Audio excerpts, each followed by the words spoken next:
right, and I believe it. I got healed from this now too.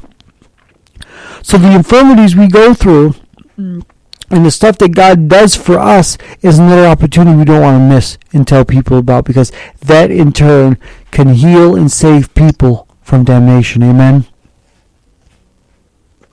Also, I remember at Liberty's you brought that stuff for me. You said God told me to bring this stuff to you, and I said, you gotta be kidding me. God didn't tell you that. I didn't say that, I don't think, but I know I thought that. No, you said that. Okay, if you remember, you brought a cell phone, you brought a cartridge, an Atari cartridge. It was go ahead. Or a Nintendo cartridge. Yeah, it was the Penguin. The Penguin, but you also gave me an Atari cartridge. I don't know why. Well, the cartridge wasn't Atari. It was a cartridge that came with the Penguin. So you had extra games.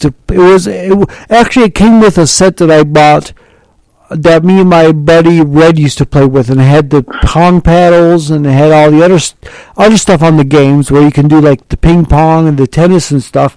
But then it had a cartridge that had an extra select of games in there.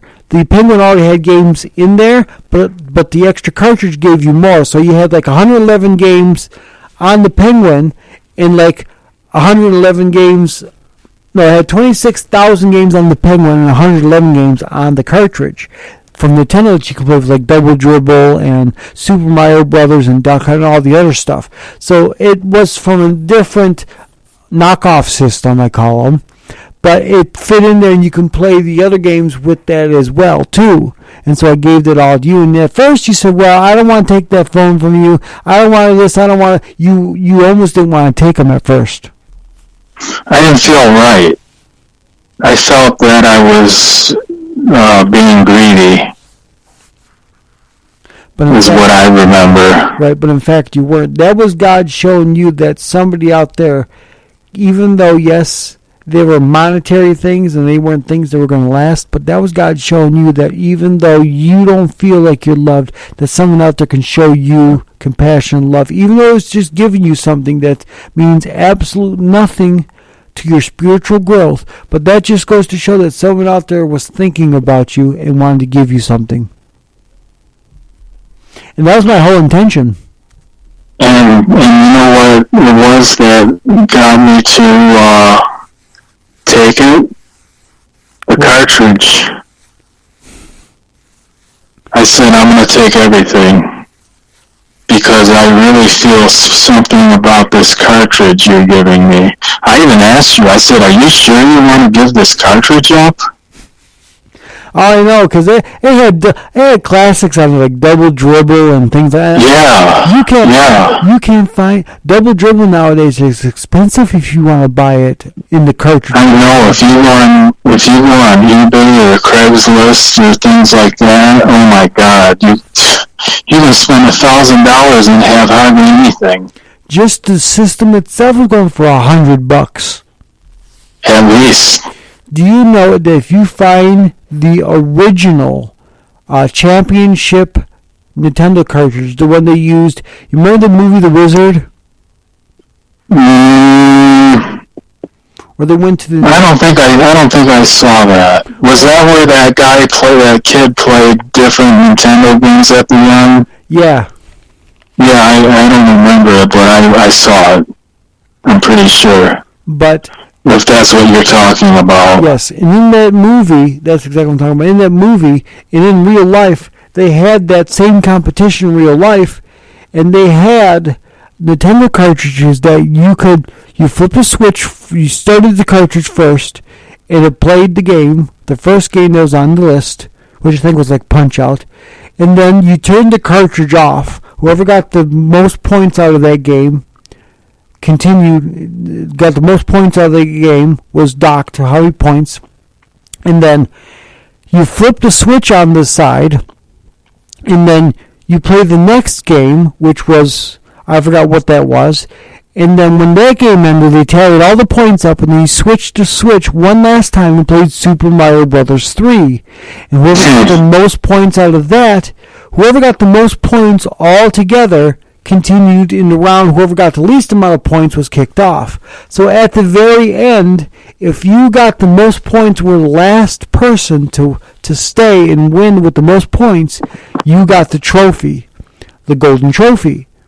And that was a way of advertising their new game out there. It was the championship cartridge. And they advertised the Power Glove. Right. And it was called the championship cartridge. Did you know if you find the gold, not the silver, but the gold version of the championship cartridge, it's going over for $10,000. Wow. $10,000 for a champion. Some of them are more than that. If you find the first, because there's series numbers. It's almost silly. Oh, I know. There's series numbers on the bottom of these. And if you find the first one ever created for the first ever championship Nintendo game, and you find that first gold cartridge, it's going for $500,000. First ever. I would love to find a gold first edition championship Nintendo cartridge, but it's got to be from the championship itself, because a lot of people can knock off things and make it look real. I mean, they got systems all day long that knock off the real thing, and then you think it's real. But if you find it, some of these things, like one guy had a sealed copy of Super Mario Brothers, never opened, and sealed in their plastic, and sealed in a case that was airtight sealed, and it was never opened. On Pawn Stars one day, and it went for almost $10,000. That cartridge. Wow. $10,000. The guy goes, I don't know much about video games, so I can't really make a deal on this. $10,000. They called the people up in Las Vegas who actually graded it and everything and said, "Dad, this is the real deal. This is what every penny he's asking for." And he was asking He's actually asking for about $15,000 to $20,000, but Rick was like, "No, I'm going to give you $10,000. I don't know much about it. That's my offer. Take it or leave it." The guy says, "I'm taking it back with me. It ain't worth $10,000. It's worth more than that." So where we're going with that is, I have no idea. My wife just chuckled because we get into some stuff and we mean something, guys, at first, and we bring into examples for something at first, but then we end up talking about video games. Like the video games. Past passion. But see, video games was part of the example of what we were talking about, but then we lost track of what the actual root idea was that we're talking about. Video games, I know for a fact, was part of the example of what we're talking about, of missed opportunities or whatnots. But we ended up passing up that opportunity because I remember talking about Wizard, the movie, and about the Nintendo cartridge being really expensive and stuff. But wherever that example is going with, if you guys can understand what that example was, because you guys know it. The reason I brought it up was because I would have missed the opportunity if I didn't end up taking there you go. what you have given me. And it's the fact that I was trying to show compassion and love to someone, because God already told me you didn't have a lot. God already told me that you were bumming out and you weren't feeling so well. So I wanted to brighten your day up by giving you some stuff. And don't get me wrong. I love the cell phone you gave me. I bet you did. And don't get me wrong, that stuff, that penguin I had, I could have used that penguin. I could have loved that penguin. I could have had me some fun. But being that I didn't have to specifically have it at that time, so I gave it to somebody else. I gave something that I really loved to somebody else to show love to them. And that's the thing. Like I said, it sounded weird to Chris. It sounded weird to me. Why God? You argued with me, and I wasn't buying it. But finally, when Robin, remember Robin? He said, "I'll take it." Who is Robin? Maybe I have his name wrong. I can't remember his name. You played chess with him, didn't you, all the time? I played chess with him once in a while. He was the white guy. That was Larry. No, it wasn't Larry. You sure? Yeah. Why? The older guy. He was about 60 or in his mid-50s. I think that was Larry. No, it wasn't Larry. I thought it was Larry Mavic, they used to call him. Or was that, I know who I think it is. No, that wasn't Larry, because his name's Larry too. What was his name? It started with an L, I know that. I know his name starts with an L. Anyway. I thought it started with an S. Simon? No. Anyway, he was taking the cartridge. He asked you if he could have the cartridge, and I said, wait a minute. I decided I changed my mind and I'm going to take this stuff because it was originally given to me. Because it was given to me originally. To me. Absolutely. I think I know who you're talking about. He was Jehovah's Witness, wasn't he? I don't know.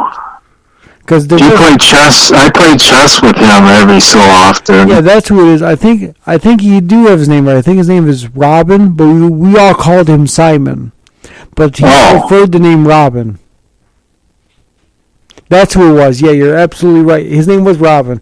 I'm losing my train of thought these days. I'm so busy with everything and stuff going in. We're still on topic though. Oh, absolutely we are. And so yeah, his name was Robin. I remember you played chess with him all the time. Him and Larry, you played chess with a lot. Mm-hmm. And what was the other guy's name? The black guy. Oh, he was DJ for a while. Yeah. Not Mark. Mark Holmes? No. I thought it was Mike. I don't think it was Mike. I got him somewhere on my Facebook page. I'll look him up later on. But what we're trying to get at, guys, is even though it sounded weird to me and Chris, even though I felt weird because, like, why are you telling me to give him this stuff, Lord? Why are you telling me to give him stuff? What's that point? What's the point of it? You know, and Chris was feeling weird because he's like, well, why is he giving me things? Is he crazy?